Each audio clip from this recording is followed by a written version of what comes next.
Պարոն Մանուկյան, նախ օրվա հետ կապված Սրբազանը Ածմեկուսարանում իր 55-ամյակն է նշում, ձեր մաղթանքը Սրբազանին նախ։ Ինքը իրանով արդեն մաղթանք է, այդ իր ազատության զգացումը Մեկուսարանում անհավատալի է։ Բերոնաս մայթը ասում է, ինչ ես խոսել իմ մասին, որ պատմում է, որ դատարանում իրականում տերուտ իրականը Սրբազանն է, ոչ դատախազնա, ոչ Նիկոլի ծառը դատավորներ, ոչ քննիչներ, եւ ամենամեծ բանը, որ ես իր մեջ զգում եմ, այդ ազատության, անսահման ազատությունը, որ ինքը զգում է։ Եվ չընկրկելը, չընկճվելը, հավատքը ու նպատակին մինչև վերջ հասնելու այդ համոզումը, որ ունի ինքը։ Պարոն Մանուկյան, նախընտրական քարոզարշավի 13-րդ օրն է, ինչպես դուք կգնահատեք Եկեք Սրբազանի ծննդյան օրով այդ շիզոֆրենիայի չանդրադառնամ, էլի ափսոս է, այս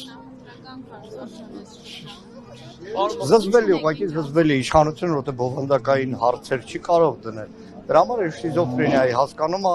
որ նաև հողը ոտքի տակից գնում է եւ այդ հիստերիկան որ կա, դրա արտահայտությունն է եւ իրականում գիտակցաբար են անում, որտեղ մեր երկրի առաջ այսօր այնքան մեծ խնդիրներ կան, այդ հիստերիկայով փոխորձում է քողարկել պայմանական ասեմ, մեր երկրի տնտեսության, մեր բոլոր հայրենակիցների համար ճակատագրական հարց, մայիսի 28-29-ին ԵԱՏՄ գագաթաժողովում Հայաստանին առնչող հարց բավոր քննարկել, գյուղացուց սկսած, տնտեսվարողներից վերջացրած մեծագույն խնդրի առաջ են կանգնելու այս սրանց քաղաքականության հետևանքով։ Պարոն Մանուկյան, գնալու եք տեսակցության Սրբազանի։ Ավարտում եմ ու գնում եմ Սրբազանի ստորը։ Չէ, ես չեմ կարող փոխանցել փաստաբանները։ Քաղաքացիների, մեր հայրենակիցների նամակներն են Սրբազանին ուղղված։ Մենակ երջանիկ մարդը կարա այսպես մեր հայրենակիցները ճանաչով, բարեմաղթանքներ փոխանցի։ Եվ իրականում այսօր մի բան նկատեցի սոցիալական ցանցերում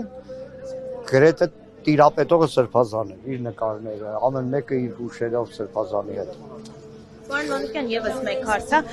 կարելի է ենթադրել, որ եկեղեցու դեմ արշավը սկսվեց այն վայրկյանից, երբ Բագրատ Սրբազանին Նիկոլ Փաշինյանի իշխանությունը կալանավորեց։ Եկեղեցու դեմ արշավը սկսվել է 2018 թվականի մայիսի 8-ին, երբ որ վարչապետի աթոռը զբաղեցրեց Նիկոլ Փաշինյանը։ Եվ պետք է հակագիր բացեմ, օգոստոս ամիսն էր 18 թվականների, թերթերի խմբագիրներ, հեռուստատեսության լուրերի տնօրենների մի խմբով վեհապար հետ հանդիպան են։ Ու ես լավ եմ հիշում, որ վեհապարին մենք ասում ենք վեհապար աղանդավորի հետ գործ ունենք, ու ինքը շատ արագ սրա եկեղեցու դեմ արշավ է։ Չեք հիշում, երթեր էին անում, վեհապարի հրաժարական էին պահանջում, որ ամբողջությամբ իշխանության աջակցությունն էին վայելում։ Բայց դե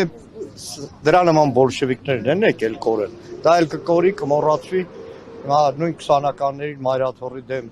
արշավը ամբողջ Կովկասով, եպիսկոպոսը մասնակցել, վարդապետեր, հիմա հատուկ այդ մարդիկ կարող է դրանց անունը հիշել, մոռացվել գնացել է։